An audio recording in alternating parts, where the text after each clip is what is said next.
about second breakfast. Time for second breakfast. What's up, everybody? Monster here from Breakdowns for Breakfast with another delicious second breakfast.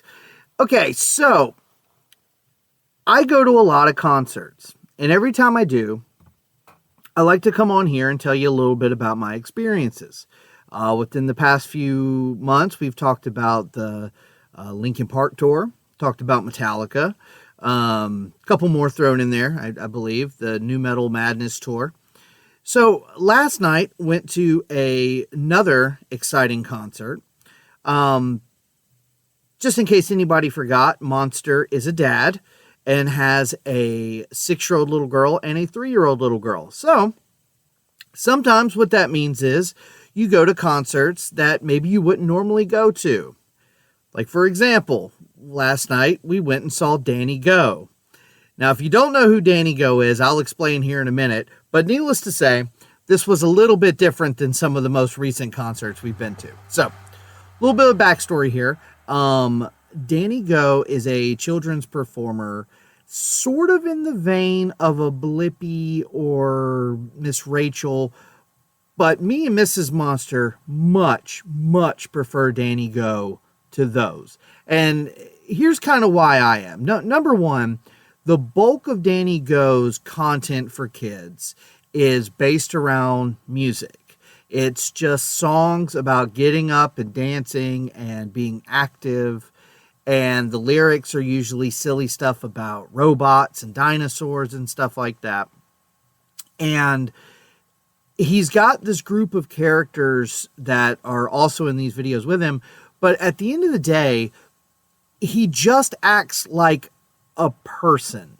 Whereas, like, you know, I think of Blippi as the best example, who is like a grown man who acts like a child playing in a ball pit.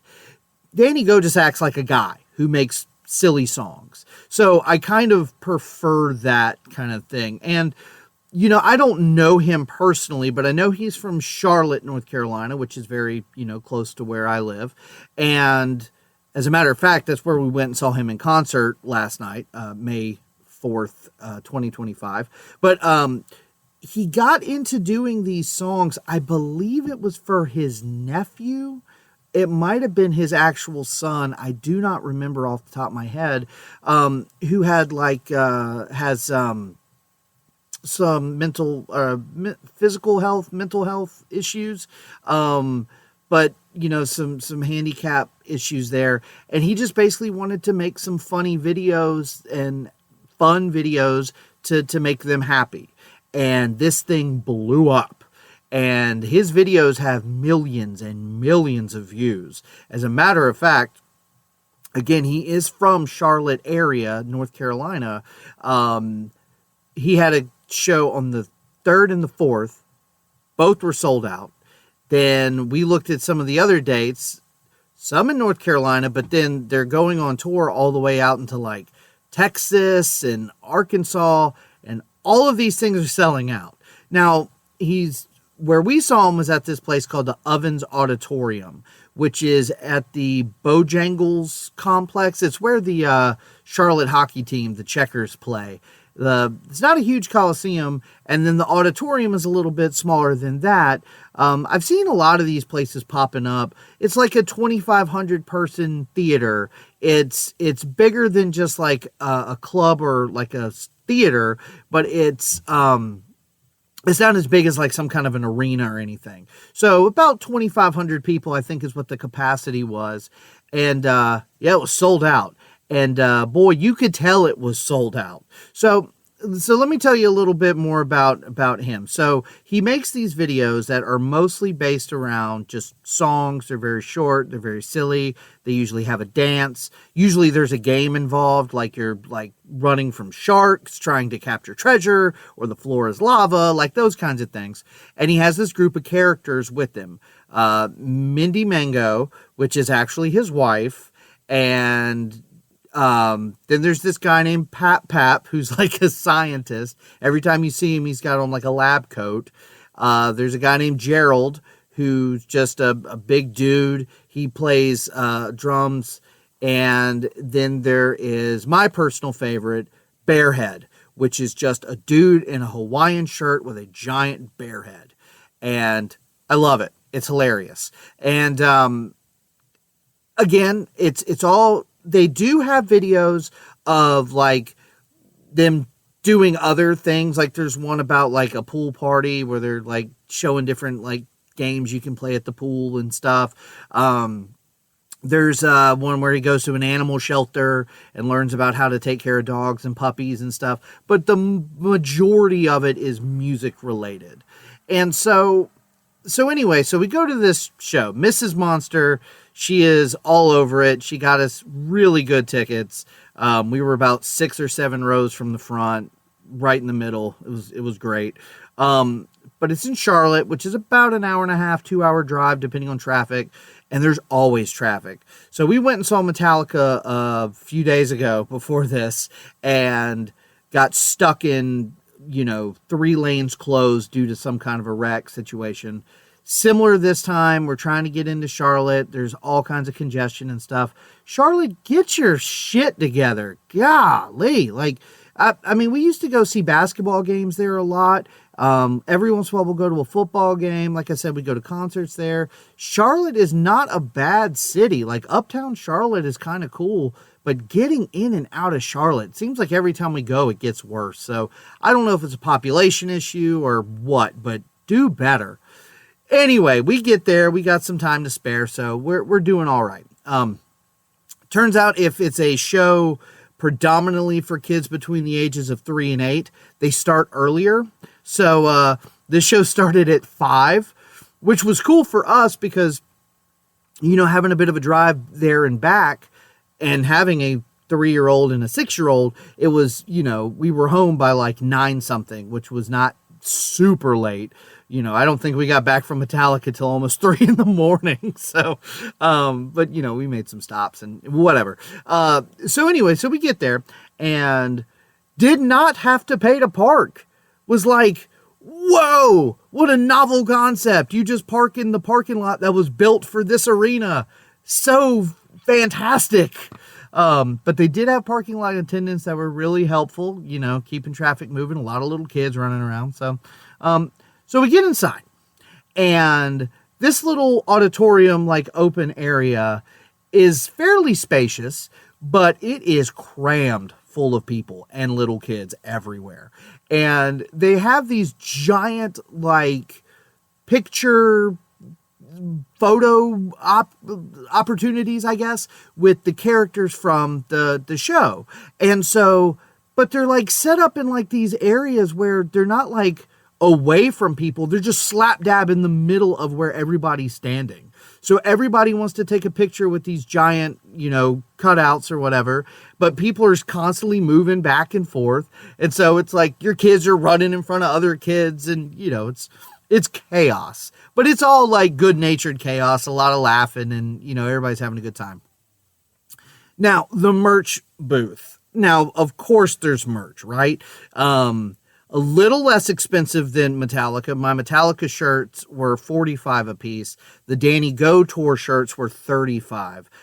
I did not get one. I did think about it, but my 6-year-old did get one. And my 3-year-old got a plushie, stuffy of Danny Go, which is a little weird, but you know what? She likes it. It's fine. Whatever. But hey, Metallica merch folks, you should take a lesson from the Danny Go merch folks because that line wrapped around the entire auditorium and it took us about 12 minutes to get to the front of it. They had 4 or 5 people working that were real quick, moving you in, moving you out, but they were real, nice and polite and had no trouble. We got the girls these like flashing glow sticks. That's a part of Danny Go's music. They do these like, these little drum things and they kind of have like these light up pool noodles. So we got the girls some of those so they could play along during the songs. So anyway, we get in there, we get into our seats, good seats, like I said, and it's already 5 o'clock and I'm like, okay, Axl Rose, what's the deal? Y'all coming out or what? And then at about 10 after, they put this like 5-minute countdown on the screen. And so the kids are all getting hype and they're screaming. And whew, I tell you, when it's 2,500 people, and I would say at least 1,000 of them are between the ages of like 2 and 10. Whoo boy, there's some high-pitched squealing going on. Both of mine were doing it too, so it's fine. So anyway, so then the lights go out and the curtain opens, and they've got a pretty cool setup. They've got like these 3 giant screens behind them, and they would use those screens to like show the videos that they're known for, but also like they would interact with the videos too. Like they all came out as like their character was like running towards the front of the screen, and when they got to the front, they acted like they jumped out, and then they would come running in from the side stage. Now, on stage, when they first opened the curtains, there was a keyboard, a bass guitar, and a drum set. Now, like I said, all of this is music-based. So I know that some combination of these people can write and record music. All the songs are sung by that Danny guy, the main character, but he's not a quote-unquote singer. Most of the stuff that he's singing are very simple melodies, other than like specifically tongue twister moments that they have from time to time. The lyrics are very simple and easy to get stuck in your head and sing along to. I mean, it's for little kids, it's supposed to be. So whenever they started the first song, they were like, quote unquote, playing some of the instruments. The Pap Pap guy was quote unquote playing the bass, and Bearhead was playing the drums. Now, later on, it was very apparent that they weren't actually playing, but there was one part where they did sort of like this drum thing where Danny Go got behind the drum kit, and then Bearhead and Gerald both had these like tree trunk drum things, and I think they were playing to a track, but they were playing. Like, you could tell that they were actually hitting the drums and stuff. And so, like I said, this is for little kids. I'm not that mad about them not playing the songs live, I mean, come on. And so, also, when they were playing the songs, all the singing was pre-recorded. So, he was like lip syncing to the songs, but he was constantly saying stuff in between lines and in between songs, and all the like banter between songs where they're like setting up little skits and stuff. All of that was done, live. But it was fun. It was energetic. They had a cool, like, a lot of lasers. People would come out and shoot like confetti cannons. At one point, a couple of people dressed as penguins came out and started slinging like little cotton balls, looked like snowballs at the crowd. They have this one song about a shark attack. So he had a couple of people come running out with these giant inflatable sharks and chase them around the stage. It's genuinely creative. It's almost like seeing like improv theater or something, but it has a little bit of like this Pee Wee Herman sense of humor to it. Probably my favorite part is they do this song where they get shrunk down to the size of bugs, and it's talking about March Like a Millipede. So that Pap Pap guy comes out with this thing attached to his shoulders that looks like 3 yoga balls with like legs taped to it. It's so silly, and it's so like hapdash thrown together that it's hilarious. Like, as an adult watching this, it's still kind of funny. Like, I laughed out loud when he walked out with that on, and he has he comes out marching with this big smile on his face, like quote unquote in character, but it's just like, you can tell they're having fun, which is, again, but it doesn't come across as kind of icky like some adult children performers can. It feels very like, we're here to sing and dance and have fun, and that's it, Now, something that they did that I think more bands should do, as a man that's getting older, who pees pretty frequently, there was a 15-minute intermission about halfway through. And I tell you what, I appreciate that. Thank you very much. I appreciated having a bathroom break in the middle. But yeah, so they do the 15-minute break. They come back out. They do more songs. Right before the last song, he does give a little bit of a, thank you guys for coming. It was very heartfelt. Like I said, he's from that area. So he talked about some people that were in the audience, his old boss who kind of gave him the opportunity to do this. And now, best I can tell, this is what they do for a living. Because, I mean, like I said, we're talking several millions of views on most of these videos. I know they made thousands of dollars in merch sales, and like I said, these shows are selling out left and right. So, and then we got in the car and we're leaving, and it's like 7:00. It's like, wow, you can go get your face rocked off at 5 and be in the car to go home by 7. Yes. More metal bands should do this. Are you kidding me? I love that idea. Maybe preferably on like a Saturday, so we're not like rushing after work to get there. But yes, start earlier, end earlier. I love it. There's a whole thing about like in the local music community about get there early, stay late, support all the bands. Yeah, well, when your last band goes on at 1 a.m. and you have a 2-hour drive home, that's tough. Sometimes you start at 5, your last band goes on at 8. I'm there all day. I'll be there until I'll help sweep the floor, So anyway, Monster typically goes to heavy shows, a lot of rock, a lot of metal. This time we went to Danny Go, and my wife had a great time. My kids had a great time.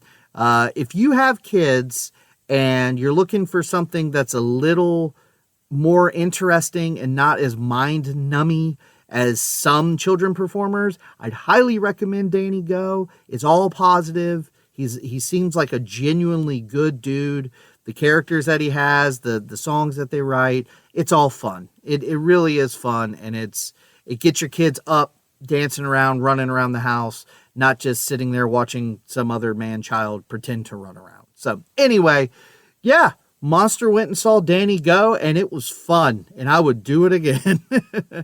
If you've ever been to a kids concert like this, maybe you've been to a Kids Bop thing, or I've got 1 or 2 more of these that I'm going to do before the end of the year, because we like to take our kids to stuff, so stay tuned for that. But if you've ever been to anything like this and you want to share your stories or your experiences, please let me know. I'd love to hear about it. breakdownsbreakfast@gmail.com, or just hit us up on Facebook or Instagram, the usual places. But yeah, thanks for tuning in, and I hope you have a great day.